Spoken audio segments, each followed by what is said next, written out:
Amahoro y'Imana mwese abadukurikira umunsi ku wundi. Iyi ni Isoko Media. None inkuru nkuzaniye ni inkuru y'iyobokamana, inkuru ikubaka nanjye ikanyubaka. Mbega nk'uko tubizi nk'abakristo turi ingingo zitandukanye z'umubiri wa Kristo, rero icyo ugutwi gukora si cyo ukuguru gushobora gukora. Ushobora kuririmba mu bwami bw'Imana, undi akigisha ijambo ry'Imana, undi agahanura, mbega mugakora ya mirimo itandukanye, ariko mwese intego ari ukuvuga ubutumwa bwiza bwa Yesu Kristo bukura abantu mu bubata bw'ibyaha bukabaha agakiza k'ukuri. Rero tugiye gusoma ijambo ry'Imana, ariko mbere y'uko dusoma ijambo ry'Imana reka dusenge kugira ngo imitima yacu yegere Imana muri uyu mwanya. Data, turagushimiye, tugushimiye kudukunda, tugushimiye ko waturemye ukaduha ubuzima, kandi ugashima yuko mu gihe nk'iki tuba turi muri iyi si kugira ngo tuyigenderemo, ariko tugendere mu mirimo myiza waturemeye. Nyemerera rero Uwiteka ijambo ryawe tugiye kumva ritwubake, rihindure imitima yacu, ritwibutse iby'agakiza kawe waduhereye i Golgotha ku musaraba tutabikwiriye, twari babi, wirengagiza ubwo bubi bwose. Uravuga ngo namwe abari baratandukanyijwe n'Imana nimwakire agakiza, mwongere muhuzwe n'Imana. Turaje rero Mwami, ntaba ari twebwe kutwigaragariza muri byose mu izina rya Yesu Kristo, amen. Reka dusome ijambo ry'Imana dusanga mu rwandiko rwa mbere Pawulo yandikiye Abakorinto, ibice 10, umurongo ni uwa 13. Reka dusome mu izina rya Yesu Kristo. Nta kigeragezo kibasha kubageraho kitari rusange mu bantu, kandi Imana niyo kwizerwa, kuko itazabakundira kugeragezwa ibiruta ibyo mushobora, ahubwo hamwe n'ibibagerageza izabacira akanzu kugira ngo mubone uko mubasha kucyihanganira. Ngiryo ijambo ry'Imana uyu munsi Imana yashyize ku mutima wanjye. Ijambo ry'Imana rero riza kugira ngo ritubere nk'indorerwamo twirebemo, nitumara kwirebamo turebe aho twanduye. Iyo ufite indorerwamo ukirebamo, ushobora kubona ahari akantu mu mutwe kakwanduje, ushobora kubona aho utisize neza ukabikosora. Rero muri uyu mwanya ijambo ry'Imana riratubwiye ngo ntabwo Imana izigera iduha ibigeragezo birenze imbaraga zacu, birenze ubushobozi bwacu. Rimwe na rimwe rero abantu babona ibigeragezo bibagezeho, kandi ijambo ry'Imana none ryaravuze ngo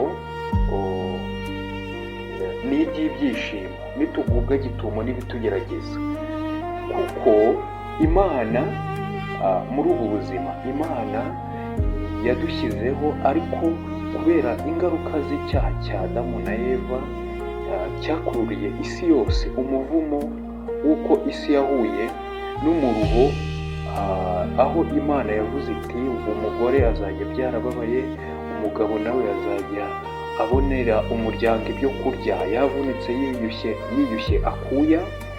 Ibyo byose rero bihurira hamwe bigatuma nubwo twakiye agakiza, ariko tunyura mu bigeragezo mu gihe tukiri muri iyi si.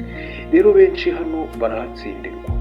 Iri jambo Imana yanyurijemo uyu munsi rirakomeye cyane, kuko ngenda mbona ingero nyinshi z'abantu bari mu by'agakiza, babirerewemo, babikuriramo, ariko uyu munsi babivuyemo. Kubera iki umuntu ashobora gukurira mu bintu by'Imana nyuma akabivamo? Kenshi ugasanga ni bya bindi umuntu avuga ngo njyewe sinihitiyemo, nakuriye mu itorero cyangwa se idini ry'ababyeyi, nibo bampitiyemo, nibo bampataga kujya gusenga. Nyamaze iyo umuntu babimuhataga koko ntabwo abigumamo, bimuvamo. Rero hari ibintu bine bigaragaza ko umuntu afite ubumuntu, ariko birafasha no mu gakiza. aho ibi bintu Imana ikirema Adamu yarabimuhaye. Ibyo ni ibi bikurikira. Icya mbere, ububasha bwo kumenya. Umuntu cyangwa se Adamu Imana imurema yamuhaye ububasha bwo kumenya. Amenya ko Imana yamuremye, amenya gukora ibyiza, nubwo nyuma yaje kugomera Imana, ntiyakumvira itegeko ryayo, ariko ubwo bubasha Imana yabuhaye umuntu wese.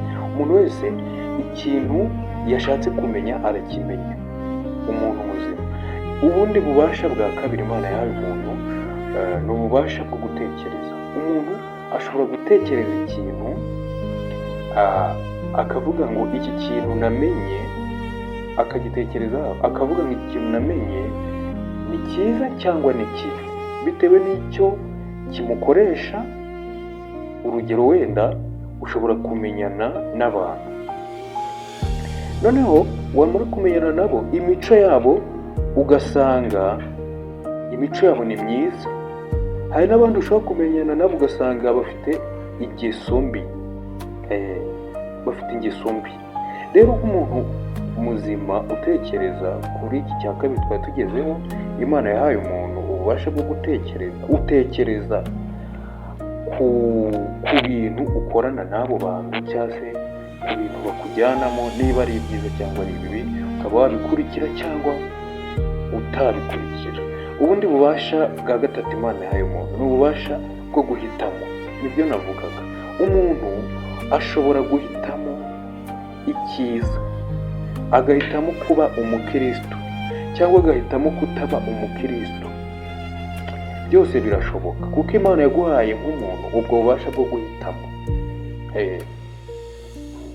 Ubundi bubasha Imana yahaye umuntu ni ububasha bwo kugira umudendezo utavogerwa.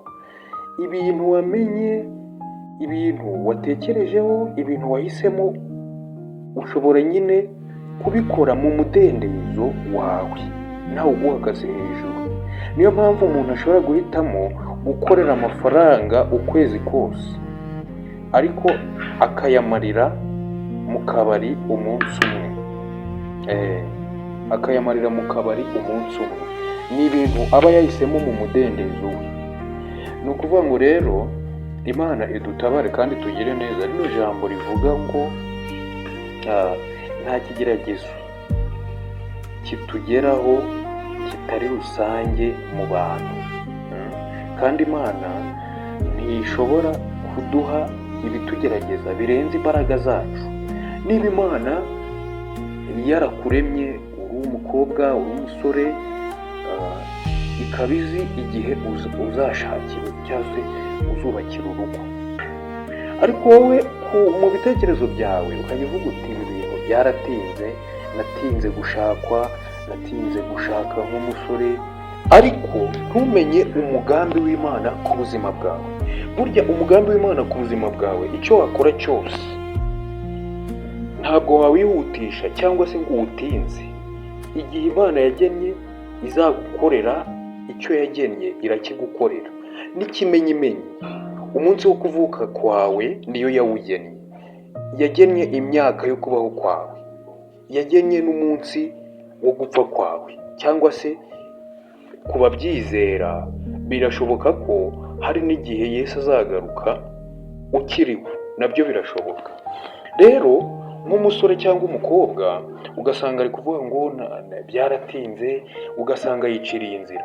Hari urugero nshaka gutanga rugaragaza uburyo kwicira inzira udategereje umugambi w'Imana ku buzima bwawe aba ari, navuga ngo ni ishyano, ntabwo ari ibintu byiza.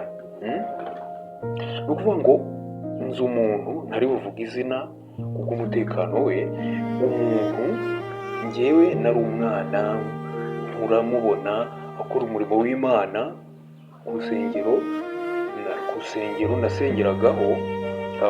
Uwo muntu rero yari uw'igitsina gore.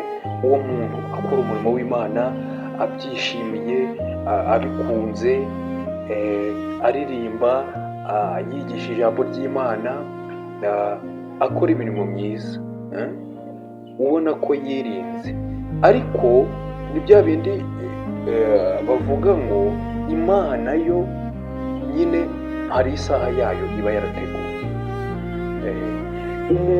Uwo mukobwa yarakuze, agera mu myaka, arenga mu myaka yayindi bavuga yo gushakirwamo abantu. Nabwo ni ibintu bishyiriyeho ngo iyo ugeze mu myaka 30 wenda utarashakwa umukobwa, biba wavuga ngo amahirwe aba yabaye make yo kuzashakwa. Ariko nibyo abantu bishyiriyeho, siko kuri guhari. Imana itugire neza cyane.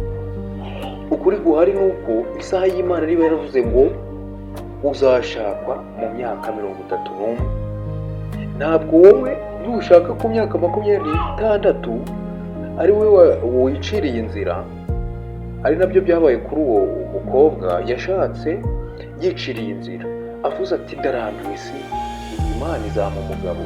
Yicira inzira, arikingira, ariko agezeyo ntabwo byabaye byiza. Ari n'urubyaro yararubuze kugeza n'uyu munsi. Ubwo se nicyo Imana yamuteguriye? Wasanga Imana imbere nko mu mwaka wari ukurikiyeho yari yamuteguriye ubukwe bwiza, umugabo mwiza wubaha Imana, umukunda, akazabyara kandi no mu rugo azashakwamo. Rero twirinde kwicira inzira. Rero Imana itugire neza kandi iturengere. Iri jambo rero riza rwose, sinavuga ingero z'abantu ni nyinshi, riza rihura n'ingero nyinshi cyane. Hari abantu bahura n'ibigeragezo bagahita bava ku Mana, ariko ibi si byo, kuko Imana itubwiye ko muri twe harimo ubushobozi yaduhaye bwo kwihanganira ibitugerageza. Umva rero nkubwire ibizakubaho niwicira inzira. Benshi biciriye inzira ntibageze ku byo bumvaga ko bazageraho mu gihe biciriye inzira. Umuntu ashobora kwicira inzira azi ko wenda arabona umwana n'igishyingira, nawe akamubura, n'uwo mugabo wamuteye inda ntamujyane, cyangwa se yanamujyana bakajya bahora batabanye neza, umugabo atita ku nshingano ze, bityo uwo wijyanye akaba mu mubabaro. Kandi mbere yaho yari umuntu ukora imirimo y'Imana, nta kibazo afite, ahubwo kuvuga ngo gusa ndambiwe gutegereza bigatuma yijyana akaba mu ngaruka z'igihe kirekire ababaye. Ibi kandi atari byo Imana yamugeneye. Ariko reka nkubwire ngo niwihangana ukihanganira ibikugerageza, rya jambo rivuga ngo nanone hahirwa umuntu wihanganira ibimugerageza. Kuko iyo amaze kwemerwa akabinyuramo, agatsinda ibyaha bitandukanye by'iyi si abantu bavuga ko batakihanganira. Urugero, hari abantu, abasore n'inkumi bavuga bati imibiri yacu irakora cyane, ntabwo twakihanganira kubaho. Bamwe bakavuga ati ntabwo twakihanganira kubaho tudasambana, twakihanganira kubaho muri ubwo buzima bumeze gutyo. Ugasanga umuntu aravuga ati ngewe umubiri wanjye pe warananiye, mbega akabibangikanya rimwe na rimwe n'umurimo w'Imana, agasambana agakora umurimo w'Imana, akumva nta kibazo. Ariko ngira ngo uwo muntu umwuka wera ntabwo yaba muri we, kuko umwuka wera ararambagiza. Kandi iyo ari kurambagiza akabona ingeso z'umuntu arambagiza si nziza, ntabwo yamwinjiramo. Kandi umuntu utarinjiwemo n'umwuka wera, wowe muntu wundi kumubwira ngo akore iki biba bigoye. Imana itugire neza cyane. Ariko umwuka wera yabonye ufite imico myiza, akwinjiramo, agatura muri wowe, akagukoresha ibyo ashaka, akagutuma aho ashaka, akakubwira aho ujya, akakwereka inzira mu minsi yo kubaho kwawe, mbega ukabaho neza. Rero Imana icyo ishaka ni uko tutitotombera mu buzima tubayemo ngo dutekereze ko ahari Imana yaturetse cyangwa se yatwibagiwe. Hoya, no ku munota wa nyuma hahandi ubona ko byanze, Imana yo nibwo biba bitangiye ahubwo. Imana rero itugirire neza. Benshi baguye muri iki gikombe bicira inzira, ariko mbona ko ubuzima bubayemo cyangwa se kubera kudacunga neza agakora icyaha kigakurura umuvumo mu buzima bwe, kigakurura umuvumo ku muryango we. Mbona ko ubuzima babayemo bwo gutandukana n'Imana, bwo kuyigomera, atari ubuzima bwiza. Kandi nubwo yaba yarakoze icyo cyaha, hagezweho abantu bavuga ngo urabikora ukihana, urasambana ukihana, uriba ukihana, mbega ukora amanyanga atandukanye ukazihana. Ati Imana ni umugira neza, ni umunyembabazi, ihora itubabarira, yicaye ku ntebe y'imbabazi. Niko benshi nibyo bitwaza, ariko buriya mu Rwanda turavuga ngo kwirinda biruta kwivuza. Buriya aho kugira ngo uba uzi ko mu ishyamba harimo ikintu kirakugirira nabi, nawe ubyishoremo, icyo ni ikibazo gikomeye cyane. Imana rero itugirire neza kandi duhe imbaraga, tubashe kumenya ko ibyo tunyuramo, ibyo tunyuzamo, ku rundi ruhande iba yaduhaye n'imbaraga zo kubinyuramo. Si twe tubinyuramo, kuko si twe twizanye kuri iyi si, ahubwo Imana ijya kutuzana kuri iyi si yari yatumenyeye uko tuzayibaho, ariko nitugendera mu nzira nziza, mu nzira ishaka. Buriya hari umuririmbyi wavuze ngo uwanyimika nkaba umwami w'ishyanga rinini bite, ndi imbata y'ikibi cyose sinabikunda. Ahubwo aravuga ngo niragije Yesu Kristo, kuko ari we nyine uca inzira, ari we umenya ibyiza, ari we umenyera ubuzima. Hari abantu bakunda nyine kwamamara gusa, ariko ubuzima bw'indani, ubuzima bwabo n'Imana nta buhari, bwarapfuye. Ariko umuririmbyi yaravuze ngo njyewe sinshaka kumenyekana, ngo ahubwo njye nyoboka umwami Yesu mu minsi yo kubaho kwanjye yose. Kandi umuntu yahitamo kubaho neza muri iyi si akora ibyiza, ariko akazakomeza no kubaho neza ageze mu bwami bw'Imana. Ntabwo bisa gusiga inkuru nziza imusozi. Rero twihanganire ibitugerageza. Benshi batsindiwe aha, ariko Imana icyo ishaka ni uko tutivovota, tutiyandarika mu bitari byiza, ahubwo tuyikurikire kandi tumara amaji. Reka dusenge, ngiryo ijambo Imana yari yashyize ku mutima wanjye. Data twese tugushimiye ko udukunda. Ijambo ryawe ritugezeho ritubwira ngo ntabwo uzaduha ibitugerageza birenze ubushobozi bwacu, ndetse birenze n'imbaraga zacu, ahubwo hamwe n'ibitugerageza uzajya uducira akanzu, ndetse uduhe n'imbaraga zo kubinesha no kubitsinda. Ha umuntu wese wumvisha iri jambo gutsinda no kunesha no kwihanganira mu bimugerageza ari kunyuramo. Urakoze mu izina rya Yesu Kristo, amen.